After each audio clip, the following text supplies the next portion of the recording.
जब जिंदगी बहुत संघर्ष में चल रही हो, बहुत दुख का जीवन चल रहा हो, बहुत कष्ट का जीवन चल रहा हो,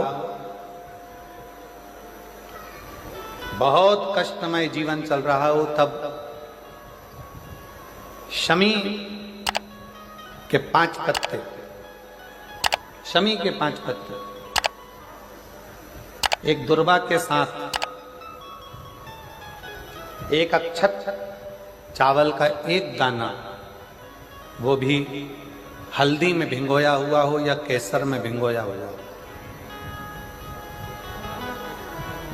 शमी पत्र 5, एक दुर्वा, एक चावल का दाना, जो दिल से हृदय से बेलपत्री के वृक्ष के नीचे पार्थिव लिंग का निर्माण कर कर मट्टी का शिवलिंग बनाकर प्रदोष काल में, मतलब शाम के समय पर शिवलिंग बनाकर उस पे जल चढ़ाकर, जो ये 5 शमी का पत्र, एक दुर्वा और एक चावल का दाना, अपनी कामना कर कर जो दुख चल रहा है बाबा से विनय कर कर एक एक पत्ता जब समर्पित कर दे, फिर एक दुर्वा समर्पित कर दे, फिर एक चावल का दाना समर्पित कर दे और बाबा का वहीं पर पुनः विसर्जन कर दे, 3 महीना तो जाने दो, 15 दिन के अंदर वो दुख कटता जरूर है, चाहे कोई भी दुख,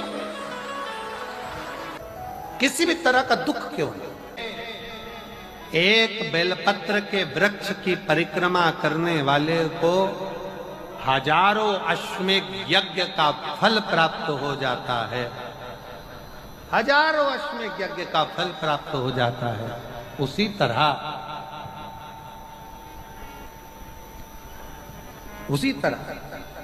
एक पार्थिव लिंग का निर्माण करने वाले को, मिट्टी का शिवलिंग का निर्माण कर कर पूजन करने वालों को 12 ज्योतिर्लिंग के शिवलिंग के दर्शन का पुण्य फल प्राप्त। बहुत ध्यान लगाकर सुनिएगा। एक बेलपत्री और उस बेलपत्री में एक चंदन की बिंदी और एक अक्षत का दाना मात्र रखकर भी अगर शिवालय पर चढ़ा दी जाती है,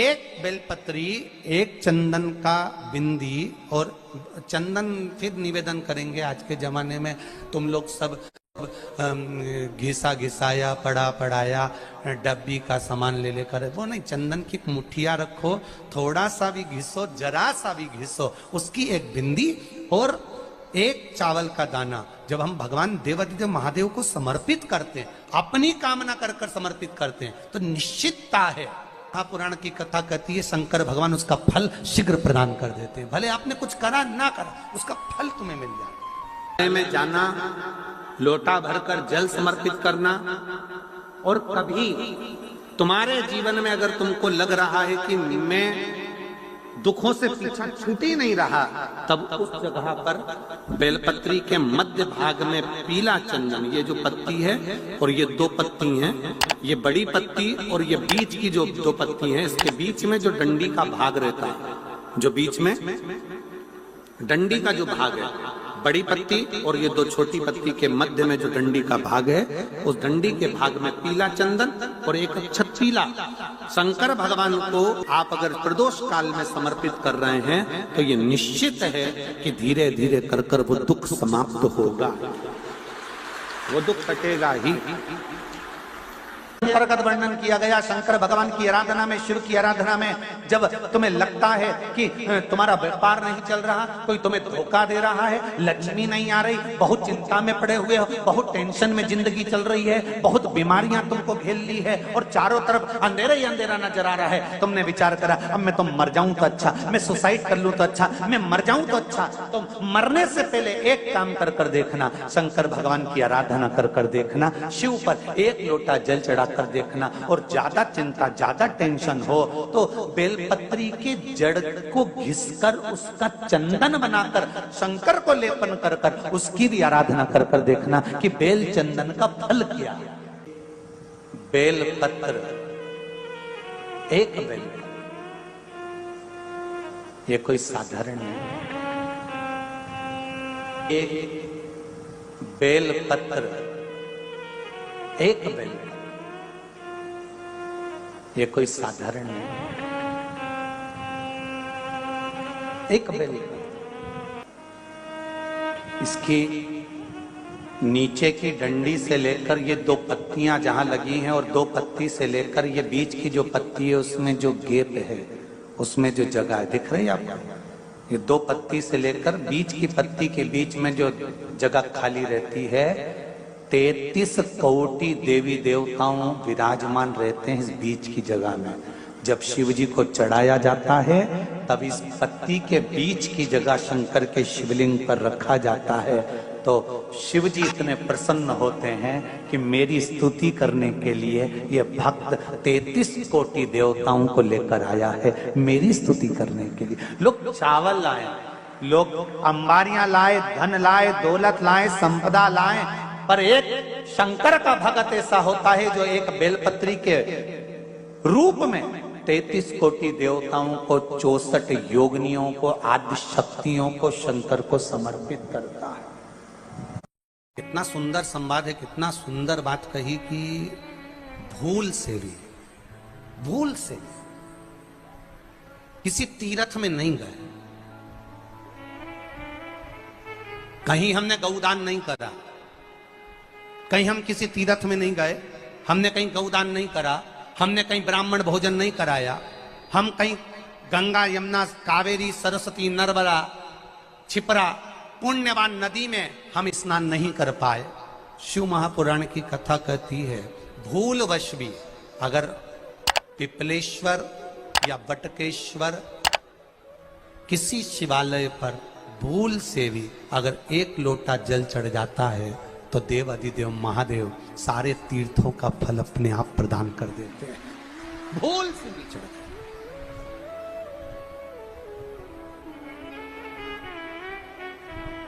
एकांतेश्वर महादेव किसी तीर्थ में नहीं गए,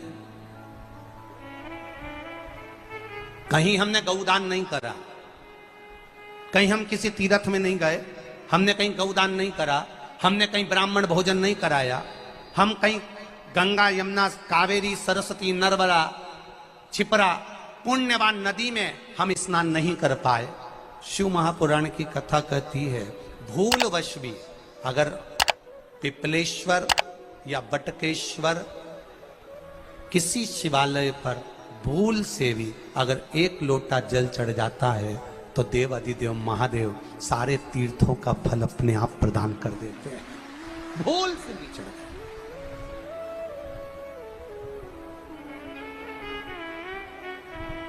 एकांतेश्वर महादेव जो कि एकांत में बैठा हुआ है, एकांतेश्वर महादेव अकेला बैठा है अलमस्त होकर।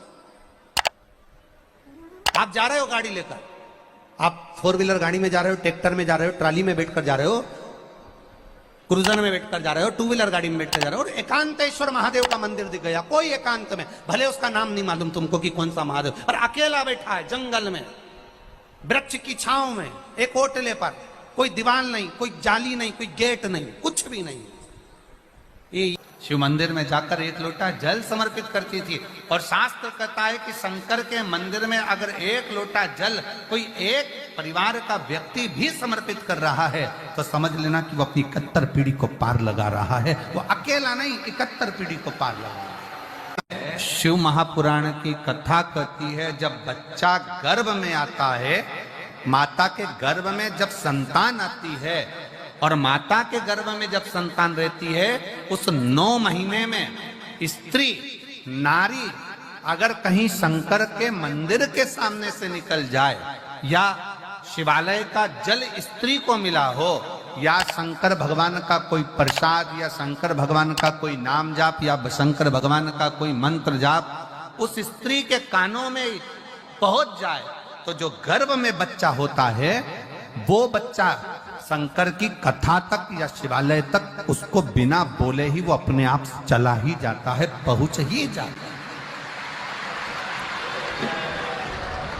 उस गर्भ में रहने वाले बच्चे को भगवान शंकर के मंदिर के सामने से भी कोई गर्भवती स्त्री निकल कर चली जाती है तो उसका भी फल उसको प्राप्त होता है। उसका भी फल उसको प्राप्त हो जाता है। और वो फल साधारण नहीं होता। क्यों?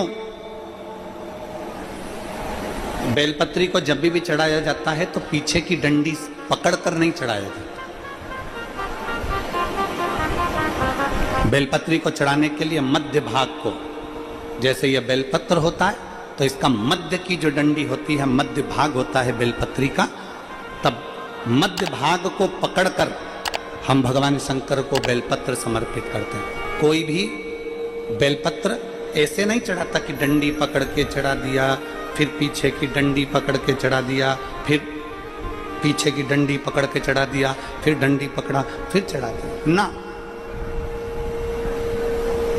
मेरे देवादिदेव महादेव को जब भी बेलपत्र चढ़ाया जाता है तो मध्य भाग, पीछे की डंडी पकड़कर नहीं, मध्य भाग से भगवान शंकर को बेलपत्र समर्पित किया जाता है। मध्य भाग से जब भी पकड़ेंगे तो मध्य भाग को पकड़कर बेलपत्र समर्पित करेंगे। क्यों?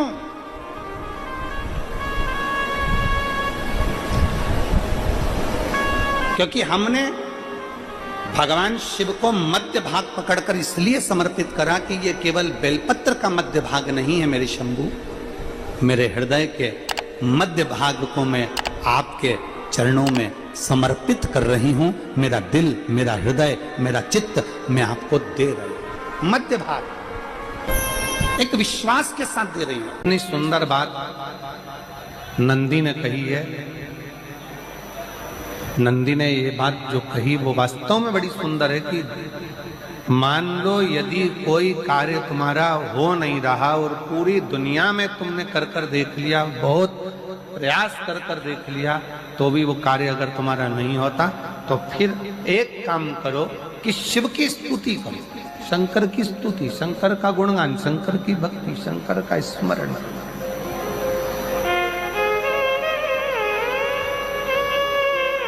फिर शिव की स्तुति करिए, शंकर से विनय करिए, शंकर से निवेदन करिए, शंकर का गुणगान करिए।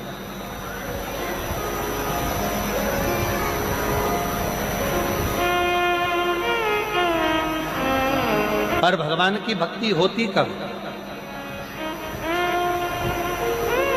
जितने आस्था चैनल पर कथा सुन रहे हैं, जितने फेसबुक यूट्यूब पर कथा सुन रहे हैं, जितने पंडाल में बैठकर शिव भक्त कथा को रसपान कर रहे हैं, उनसे निवेदन करूंगा कि शंकर की भक्ति होती कब है? शंकर का स्मरण कब होता है? शंकर की भक्ति कब होती है? शंकर की कथा सुनने में मन कब लग सकता है? जब अपने भीतर की अभिमत्ता, अपने भीतर का अहम, अपने भीतर का अहंकार, अपने भीतर की आसक्ति, अपने भीतर का काम, अपने भीतर की तृष्णा जब दूर हो जाए तो समझो कि आप शिव में मन लगा बैठे। कितने सारे लोग बैठे हैं यहाँ पर कथा में, सब पंडालों के अंदर लोग शिव भक्त बैठे हुए हैं। कई लोग ऐसे भी होंगे जिनका आकर बैठ तो गए पर दिल नहीं लगता। दो जल व्यक्ति के जीवन को बदलते। कितने जल? जम के बोलो जरा। दो जल। एक देवादिदेव महादेव के लिए भरा गया एक लोटा जल और दूसरा है स्वयं के लिए भरा गया एक लोटा जल। यहाँ पर अगर बुजुर्ग मेरी माताएं बैठी होंगी, मेरी जीजियां बैठी हैं, मेरे जीजा बैठे हैं, बुजुर्ग जितनी माताएं बैठी हैं, वो पुराने समय का अगर लेख उठाकर देखेंगे तो पुराने समय के लोग भोजन करने बैठते थे ना, तो भोजन करने से पहले अपने पानी के लोटे को भरकर, अपना गिलास भरकर बैठते थे। किसी ने देखा है कि नहीं देखा? जम के बोलो जरा, देखा है आप लोगों ने? पुराने समय के लोग जब भोजन करने बैठते थे, पुराने समय के लोग जब भोजन करने बैठते थे तो अपना पानी का गिलास, अपना पानी का लोटा पहले भरकर आसन लग जाता था। बहू आसन लगा देती थी, बहू खाना बना देती थी, घर की पत्नी खाना बना देती थी, भोजन बना देती थी, घर के लोग भोजन दे देते थे। थाली कोई भी लगा कर ला कर दे, थाली कोई सजा कर ला कर दे, पर घर का जो व्यक्ति खाना खाने बैठता था, भोजन करने बैठता था, वो अपना पानी स्वयं भर कर बैठता था।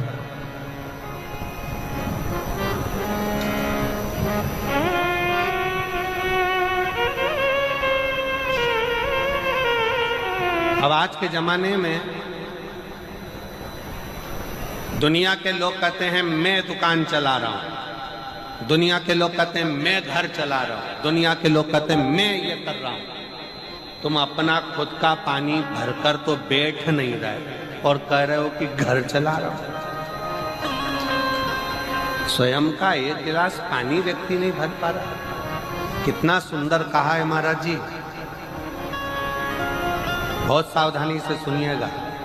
दो जगह का जल व्यक्ति के जीवन को बदल देता है। एक शिव के लिए भरा गया जल और दूसरा स्वयं के लिए भरा गया जल। स्वयं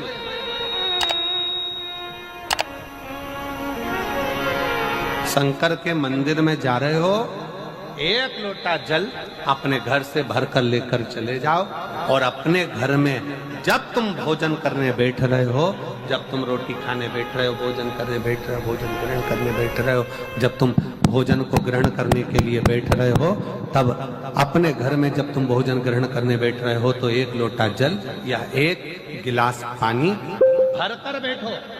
बहू अच्छी है, पानी भरेगी, मना नहीं है। बेटा अच्छा है, पानी भरेगा, मना नहीं है। पोता अच्छा है, पोती अच्छी है, नाती अच्छा है, पंती अच्छा है, घर में सब अच्छे हैं। तुम्हारी पत्नी भी अच्छी है, तुम खाना खाओगे तो वो पानी ला कर दे देगी। तुम्हारी बहू भी अच्छी है, तुम भोजन करोगे तो वो पानी ला कर दे देगी। तुम्हारा परिवार का हर व्यक्ति अच्छा है, तुम्हारा कहना मानता है। तुम जिमने बैठोगे, भोजन करने बैठोगे तो वो पानी ला कर देगा। पर शिव पुराण की कथा कहती है, जो व्यक्ति भोजन करते समय अपना जल स्वयं भर कर बैठता है, उसकी जिंदगी में से 3 रोग समाप्त हो जाते हैं। कितने रोग समाप्त हो जाते हैं? 3। पहला, अपना जल स्वयं भर कर बैठने वाले के घुटने का कभी भी डॉक्टर उसके घुटने बदलने का बोलेगा ही नहीं, घुटना बदल ही नहीं सकता। स्वयं का जल भर कर बैठो। दूसरे नंबर पर, जिसकी रीढ़ की हड्डी में कमर से लेकर कंधे तक जिसकी हड्डी में दर्द होता हो, या जो सुबह सुबह सोकर उठता हो और उसके कंधे दुखते हो या पीठ दुखती हो। दूसरे नंबर का रीढ़ की हड्डी का दर्द। और तीसरे नंबर का, डॉक्टर को दवाई खा खा कर परेशान हो गए और आधा सिर का रोग, भुकुटी, ये भौएं दुखती हो, सिर दुखता हो, ये कान के पास का दर्द होता हो, तो अपना भोजन करते समय अपना पानी स्वयं भर कर बैठो। आपको ये 3 रोग से मुक्ति अपने आप मिलना प्रारंभ हो, अपने आप। अब किसी ने कहा, गुरुजी पत्नी पानी ला कर देती है, पति पानी ला कर देता है, बेटा पानी ला कर देता है, बहू पानी ला कर देती है, पोता पोती पानी ला कर देते हैं, नाती पंती पानी ला कर देते हैं, नौकर लगे घर में वो पानी ला कर देते हैं, सेवादार लगे घर में वो पानी ला कर देते हैं, तो हमको पानी लाना क्यों जरूरी है? तो अग्नि पुराण में वर्णन आता है कि जो घर में पानी जिस मटके में भरते हो, जिस हंडे में भरते हो, जिस बाल्टी में भरते हो, जिस टंकी में पानी भरते हो, पीने का पानी जिस हंडे में, मटके में, बल्टोई में, जिस गगरे में तुम भरते हो, वो स्थान पितरों का स्थान रहता है। जब हम पानी भरकर भोजन करने बैठते हैं तो हमारे पितर भी उस स्थान पर आकर निश्चित जगह पर बैठते हैं, और जब हम भोजन ग्रहण करते हैं तो हमारे पितरों के भाव का आशीर्वाद हमारे ऊपर पड़ जाता है, जिससे हमारे 3 दर्द समाप्त हो। स्वयं भरो, स्वयं।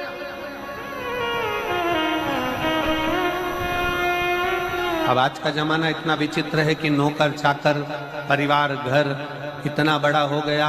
आज के जमाने में कोई सोफे पे से उठना पसंद नहीं करता, वहीं से आवाज लगा देते हैं, ला मेरा भोजन लगा दे, रोटी लाओ। रोटी आई तो मालूम पड़ा पानी ला कर रखा बहू ने। वो बहू ला देगी, बहुत अच्छी, बहू बेकार नहीं है, बहुत अच्छी, बेटी बहुत अच्छी है, ला देगी पानी, भोजन भी लाएगी, पानी भी लाएगी, सब कुछ लाएगी। पर पहला फर्ज अपना है, जब तक शरीर चले, पांव चले, हाथ पैर चले और तुम पलंग पर नहीं पड़े हो, तुम्हारा शरीर अगर चल रहा